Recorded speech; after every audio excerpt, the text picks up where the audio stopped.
അസ്സലാമു അലൈക്കും വറഹ്മത്തുള്ളാഹി വബറകാതുഹു. മൂന്നിലെ തദ്രീബു തിലാവ പരീക്ഷ, ഖുർആൻ ഹിഫ്ള്, അതോടുകൂടെ തദ്രീബു തിലാവ. ഈ പരീക്ഷ എങ്ങനെയായിരിക്കുമെന്ന് നമ്മൾ സർക്കുലറിൽ വന്നിട്ടുണ്ടായിരുന്നു. അപ്പോൾ പല വിദ്യാർത്ഥികളും രക്ഷിതാക്കളും ചോദിക്കേണ്ടായി, എങ്ങനെയാണ് പരീക്ഷ ഉണ്ടാവുക എന്ന്. അതിൻ്റെ അടിസ്ഥാനത്തിലാണ് നമ്മൾ വീഡിയോ ചെയ്യുന്നത്. അപ്പോൾ നമുക്ക് തദ്രീബു തിലാവയിൽ വഹദത്തുൽ ഊല, വഹദത്തു സാനി എന്ന് തുടങ്ങുന്ന ഓരോ പാഠങ്ങൾ അടിസ്ഥാനമാക്കിയിട്ടായിരിക്കും ചിലപ്പോൾ ഉണ്ടാവുക.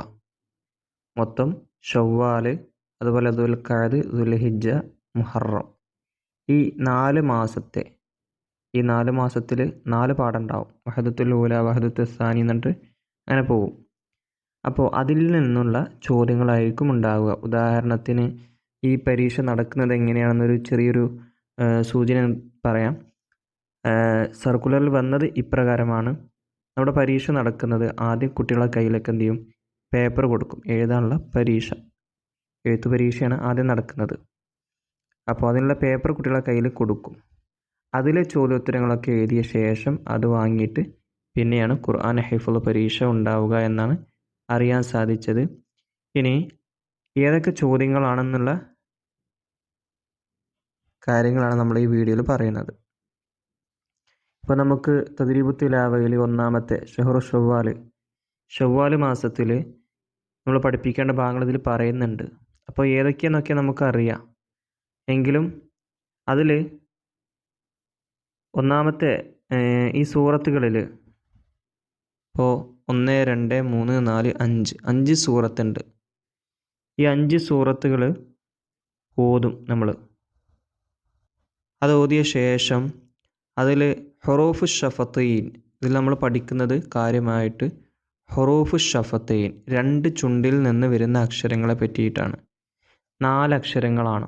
ഒന്ന് വാവ്, ഫ, മീം, ബ.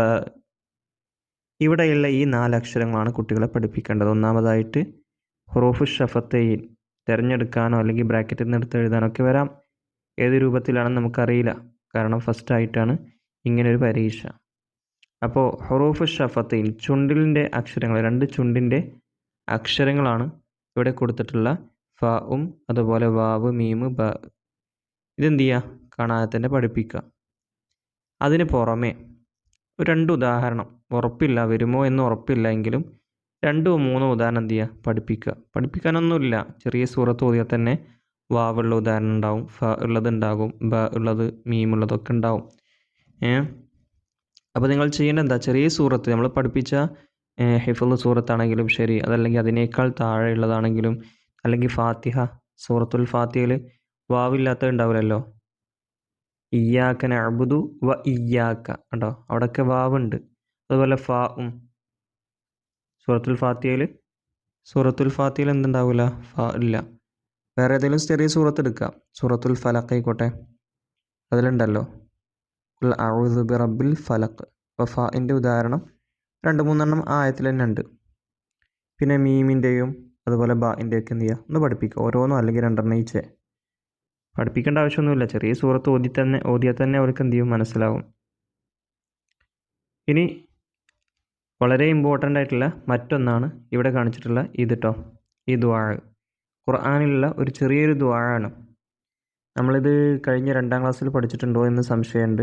ഇതിൽ കാണാം റബ്ബി സിദ്നി ഇൽമൻ, റബ്ബി സിദ്നി ഇൽമൻ. ഈ ദുആ എന്ത് ചെയ്യുക, ചിലപ്പോൾ പൂരിപ്പിക്കാൻ വരാം, റബ്ബി സിദ്നി ഡാഷ് എന്ന് വരാം. അപ്പോൾ ഇൽമൻ അതൊന്ന് പഠിപ്പിക്കുക, കാണാതെ പഠിപ്പിക്കുക.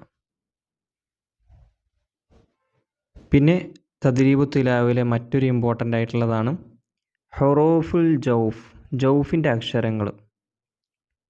അക്ഷരങ്ങൾ പഠിപ്പിക്കണം. അതായത് ഉള്ളിൽ നിന്ന് വരുന്ന അക്ഷരങ്ങൾ. അതായത് ഇവിടെ കാണാം 3 അക്ഷരങ്ങളാണുള്ളത്. വേറെ ഒരു ബ്രാക്കറ്റിലൂടെ കൊടുത്തിട്ടുണ്ട് മദ്ദിയായ അക്ഷരം കൂടെയാണിത്. മദ്ദിയ എന്നാൽ നീട്ടാൻ ഉപയോഗിക്കുന്ന, ഫതഹിനെ നീട്ടാൻ അലിഫാണല്ലോ ഉപയോഗിക്കുക.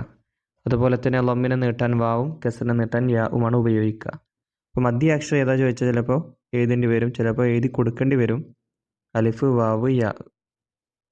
ഓക്കെ, അത് മറക്കരുത്. അല്ലെങ്കിൽ ചിലപ്പോൾ എന്ത് ചെയ്യും, മദ്ദിയാക്ഷരം വന്നതിൻ്റെ ഉദാഹരണം ചോദിക്കും. നീട്ടാൻ വന്നതിൻ്റെ അങ്ങനത്തെ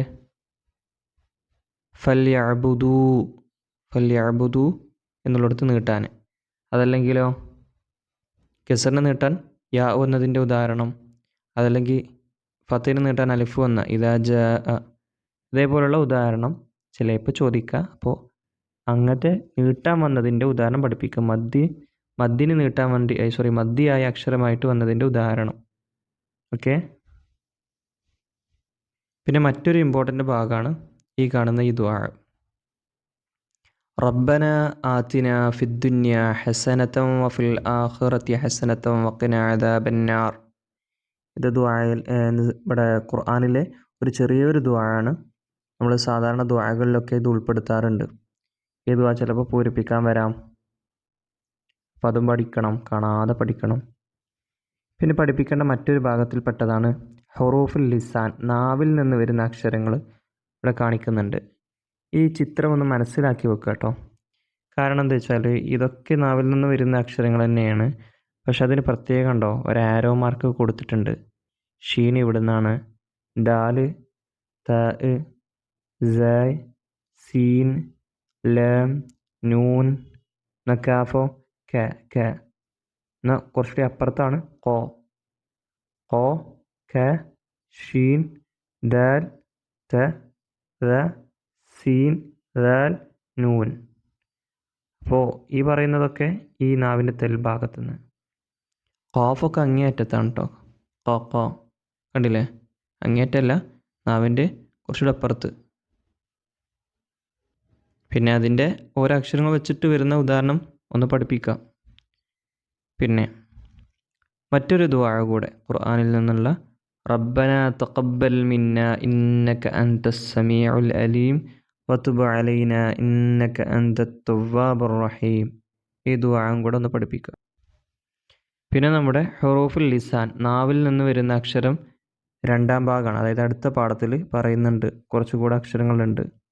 യാ, ജീം, ത്വാ, ദാൽ, സാ, ലാ, സ്വാദ്, റാ, ളാദ്. ഈ പറയുന്ന അക്ഷരങ്ങൾ അതിനും ഏരോ മാർക്ക് ഇട്ടിട്ടുണ്ട്. ചിലപ്പോൾ ഇങ്ങനെ ഈ അക്ഷരങ്ങൾ തരാതെ വരും, വെറും എന്ത് ചെയ്യും, ഈ ചിഹ്നം മാത്രം തരും. എന്നിട്ടിവിടെ നമ്മൾ അക്ഷരം എഴുതേണ്ടി വരും. അങ്ങനെയും വരാം കേട്ടോ. അപ്പോൾ എല്ലാ രീതിയിലൊന്നും നോക്കുക. പിന്നെ നമ്മൾ ദുആ ഖുർആനിലെ മറ്റൊരു ദുആ കൂടെ ഇതോടുകൂടെ അവസാനിച്ചിട്ടോ. തവഫനി മുസ്ലിമൻ വ അൽഹഖനി ബിസ്സാലിഹീൻ എന്നുള്ള ഈ ദുആയോട് കൂടെ ചിലപ്പോൾ നമ്മുടെ പരീക്ഷ മുഴുവനായിട്ടും തീർന്നിട്ടുണ്ടാകും. അതായത് ഈ ദുആകളാണ് ഏകദേശം 4 ദുആകളായിട്ട് നമ്മൾ പഠിച്ചു. ആ ദുആകൾ 4 നിർബന്ധമായും പഠിക്കണം. ചിലപ്പോൾ പൂരിപ്പിക്കാൻ വരാം, അല്ലെങ്കിൽ ബ്രാക്കറ്റിൽ നിന്ന് എടുത്ത് എഴുതാൻ വരാം. അതുപോലെ മധ്യയായ അക്ഷരങ്ങൾ അതും ചിലപ്പോൾ എഴുതാൻ വരാം, അല്ലെങ്കിൽ ബ്രാക്കറ്റിൽ നിന്ന് എടുത്ത് എഴുതാൻ വരാം. അങ്ങനെയൊക്കെ ചെയ്യാം. ഏത് രൂപത്തിലാണ് പരീക്ഷ എന്ന് കൃത്യമായിട്ട് നമുക്കറിയില്ല. പരീക്ഷ പേപ്പർ വന്നാലേ അറിയുള്ളൂ. അപ്പോൾ ഇത് മറ്റുള്ള വിദ്യാർത്ഥികൾക്ക് പെട്ടെന്ന് തന്നെ